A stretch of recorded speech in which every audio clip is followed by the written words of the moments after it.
International Women's Day has been celebrated for over a century, and since then it has manifested itself in different ways in each and every culture. In some countries it has morphed into a sort of Valentine's Day. In others, the day highlights the points that the United Nations intended by creating the occasion. Light is shed on human rights, women's rights, and the ongoing struggles of women worldwide. In Iran, Women's Day means all that and a little more. Many husbands choose this day to show their appreciation for their wives, and the ongoing efforts to assert women's rights are highlighted. But the occasion has added significance in Iran because of the people's Islamic faith, which emphasizes the holy status of women in society.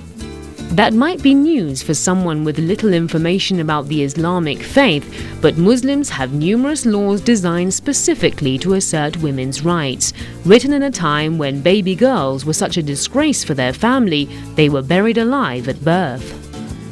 The role of women in any society is a subject of much controversy and debate. In Iran, that debate is very much alive as well, with its own specific aspects. In this program, we'll be talking about the Iranian woman and her role and status in the Iranian society. In the last century, women's rights have gone through various phases in Iran. Politics, religion, culture and tradition have all been influential in bringing about change.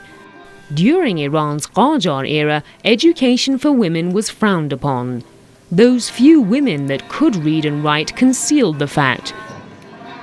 During the Pahlavi dynasty and after the constitutional revolution, the government decided women should adopt a more active role in society. But the way they went about making that happen wasn't at all palatable for the Iranian society of the time. In 1934, during Reza Shah's time, the chador and face veil were banned. Consequently, women who didn't want to have their chador pulled off their heads in the street were forced to stay at home. Then, in Mohammad Reza Shah's time, Western ways were imposed on the people without much consideration for Iranian culture and traditions. The socially active women of the time were all in some way connected to the monarchy. زنانی که در روند معمول جامعه حضور داشتن طبعا نقش خیلی پررنگی به معنای از دید حکومت اون زمان نداشتن و شاید اصلا دیده نمی شدن زنان. فقط زمانی زنان دیده نمی شدن که میخواست تحولات سیاسی خاص رخ بده. مثلا در جریان کشف حجاب زنان مطرح شدن، برای مردم مهم شدن که باید کشف حجاب بکنن، دیده شدن، یه سری شعارها داده شد و یه سری از فعالیت‌های زنان اصلا از همونجا شروع شد. Toward the end of the Pahlavi era, education for girls had become much more accepted and funded by the government, of course more in big cities than in rural areas. But Iranian women were yet to find a voice on the political scene. It was during the Islamic Revolution that women of all ages and levels of society found their political voice. They played a pivotal role in bringing down the monarchy and securing the victory of the Islamic Revolution. You might say that educating women did the monarchy no favours. With education came heightened expectations. Women started demanding more rights and challenging the male-dominated society they lived in. On the surface, they looked like free women, but they were still second-class citizens. After the revolution, the woman's role in society was redefined. The attitude towards her changed, and the change was based primarily on the teachings of Islam. The new constitution declared women and men to be equal and equally deserving of legal support. Article 20 of the Iranian constitution says, the entire nation, both men and women, are protected equally by the law. They are both entitled to all their human, political, financial, social and cultural rights as defined by Islamic teachings. Of course, the institutions needed to make that happen had to be established as well. Article 21 of the Constitution provides for that.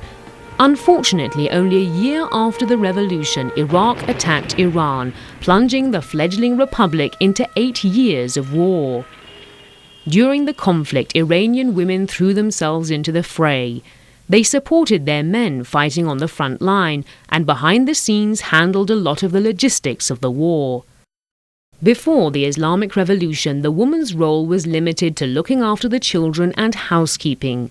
Women weren't counted on for much else and didn't have much of a say in the nation's affairs. The reason for this was political, but also very cultural.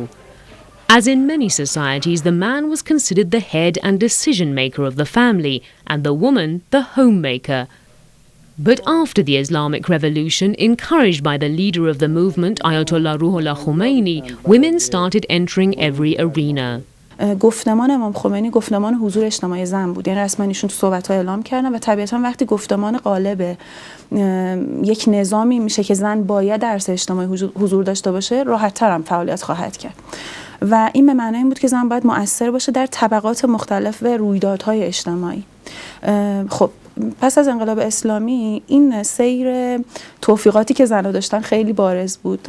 گروه‌های مختلفی تشکیل دادن، فعالیت‌های اجتماعی زیادی داشتن، کارهای مهمی کردن در حوزه مسائل درمانی، در حوزه مسائل محیط زیستی، حتی در حوزه مسائل حقوق زن، اینکه معرفی کنن که زن‌ها چه حقوقی دارن، اطلاعات و آگاهی زن‌ها و کلاً اقشار مختلف جامعه رو ببرن بالا. این فعالیت‌هایی که بود داشتن و طبیعتاً سال به سال این فعالیت‌ها چشمگیرتر شد، چه به جهت کمی و چه به جهت کیفیت.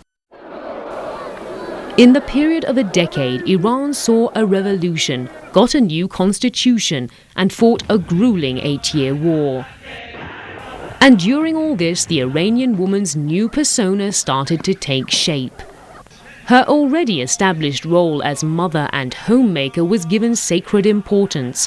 But for the first time in decades, she was encouraged to venture out, go to work, vote, and make her voice heard. It's been an eventful decade for Iran in every way, but here we are in 2012. So where does the Iranian woman stand today? What privileges does she enjoy and what are her grievances? As far as education is concerned, Iranian women are steaming ahead. To have only a high school diploma is considered a come down for any Iranian girl. To hold her head high in the family and society, anything less than a bachelor's degree is unacceptable. And that's fast changing, with the master's becoming a must. 80% of Iranian women are literate, and 48% of the country's school children are girls. 65% of university students are women, as are 30% of the country's university professors. اساتید دانشگاه هیئت‌های علمی ضریب رشد خیلی بالایی رو داشتیم در سالهای اخیر. خانم‌ها جذب شدن توی هیئت‌های علمی. خب این نشون میده شما توی رشته‌های پزشکی ما 30% رشد داشتیم، متخصصین خانم‌ها بودن. تو اعضای هیئت علمی همینطور. زنان ما اتفاقا تو جاهای اساسی دارن وارد میشن. به هر حال در یک جامعه نمیتونیم 50% جامعه رو ما ندیده بگیریم و به عنوان یک عنصر مصرف کننده بهش نگاه بکنیم. خب یک زن به عنوان تقریباً 50% از جامعه به دنبال این هستش که خودش هم به عنوان مولد در جامعهش حضور داشته باشه و عرض کردم در قسمت قبلی عرایزم با توجه به این که بحث آموزش و دنیای تکنولوژی هم براش باز شده، توقعش این هستش که اون چیزی که کسب کرده بتونه در جامعه استفادهش بکنه. یعنی اگر رفته دانشی رو کسب کرده، تحصیلی رو انجام داده، الان میخواد اون رو به جامعه خودش پاسخگو باشه و اون سیستم رو پیاده بکنه. And the male-dominated society of old has taken all this on board. Islamic law gives women the right to work, but also not to work. An unmarried woman is entitled to her father's full support, and after marriage to her husband's total support. If she does work or receive inheritance, her money is her own and she is not obliged to share her wealth with her husband or help pay the bills. All that is on the man's shoulders as a religious duty. In recent years, the Iranian workforce has been flooded by young ladies with degrees in hand and a thirst for a career. 45% of Iran's working women have desk jobs, 29% work in agriculture, and another 25% work in industry. In recent years, women have displayed entrepreneurship in the economic arena. The Iranian government has various projects designed to support these initiatives. For instance, women in villages are given loans to purchase the raw materials for things like carpet weaving. Centres have been opened across the country to teach young girls various crafts that can later become a source of income for them. So far, 91,000 village girls have benefited from such schemes. The government has established a national committee to facilitate all efforts aimed at supporting women. The government has ruled that 1 to 3% of each province's annual budget should be allocated to teaching life skills to young couples. A common perception about the Islamic dress code or hijab is that it's a hindrance that prevents women from being fully active in society. اتفاقا وقتی مقوله حجاب توی سوره نور مطرح میشه یا مقوله حجاب تو آیات دیگه مطرح میشه، یعنی زن باید حضور اجتماعی داشته باشه. حجاب که تو خونه معنی نمیشه. حجاب توی اجتماع، یعنی خانم میخوای بری بیرون برو راحت باش، ولی با محدودیت هایی برو که اون محدودیت ها لطف تو به مردان جامعه است که تو لطف میکنی اجازه میدی مردان در جریان اجتماعی راحت فعالیت کنن، ابعاد انسانی تو رو ببینن. من احساس میکنم انقدر والا به زن نگاه شده و انقدر زن مؤثر هستش که اگر برگرفته از این تعالیم سری تزها داده بشه که قابل انجام باشه، طبیعتا بسیار از مشکلات جامعه و بسیار از مشکلات خود زنها قابل حل خواهد. Sports is one thing some might think Muslim women can't do. In 2010, 88 female Iranian athletes took part in 31 sport events in the Asian Games in China. That's a 55% increase in female participation compared to the 2009 Asian Games. Iranian women are now active in their country's political circles. Iran has women in parliament. 10% of the candidates for the latest parliamentary elections were women, and there are women presidential advisors, ministers and governors. Iranian women have now become active members of society, but they too, like women everywhere, have some grievances. To solve them, they've rolled up their own sleeves. There are many non-profit organizations busy analyzing the problems that most Iranian women complain about and finding ways to fix them. There are 23 centers dedicated to helping women who've suffered some kind of abuse, be it physical or emotional. Many of these NGOs work to educate women about their rights and help them assert those rights through legal channels. This is a vital service because many people in the know say Iranian women don't know their rights. Iranian women are stepping up, making their own choices and asserting their rights. Women and men have equal pay in Iran, unlike many other countries, but they do not have equal blood money. At the moment, a woman's blood money is half a man's, but this law is being changed. There is a great many working women in Iran that are not out there in society. They work at home. Some are seamstresses, caterers and private teachers, and a great many make money through art, from glass painting to jewelry making. We visited an art gallery where art classes are held and students can display their handiwork. The Iranian nation is very proud of its post-revolution era, but Iranians are very aware that there is more to be done. Interestingly enough, where women are concerned, some say it's women themselves that are hampering progress.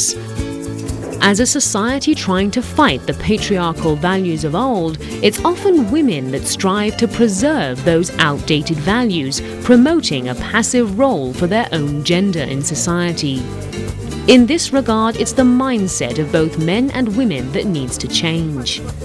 بالاترین نقش رو در جامعه بشری این وجود زن داره و خانم‌های جامعه ما انشالله که بتونن این وظیفه خطیری که بر عهدهشون هست حفظ کنن و نگهداری کنن که این در حقیقت عبادت الهی است. هر خانه‌ای که درش آرامش هست، امنیت هست، شادی هست، خدا اونجا حضور داره. می‌فرماید مولانا مرد و زن چون یک شوند آن یک تویی، چون که یک ها محو شد آنک تویی. اگر مرد و زن در کنار هم با اتحاد، با عشق، با محبت، با مهربانی زندگی کنن، در اون خانه هست که خداوند حضور داره. Women's rights in Iran are defined by Islamic teachings. Unfortunately, a lot of opinions about Islam are formed based on the way Muslims act, not the actual scriptures. But let's see what the Quran says. One verse reads, "God loves those the most who are the most virtuous." No mention is made of gender, race, or social standing. In the Quran, wherever a good man is mentioned, a good woman is also named. And as far as the relationship between man and woman is concerned, the Quran says, "She is your clothes and you are hers."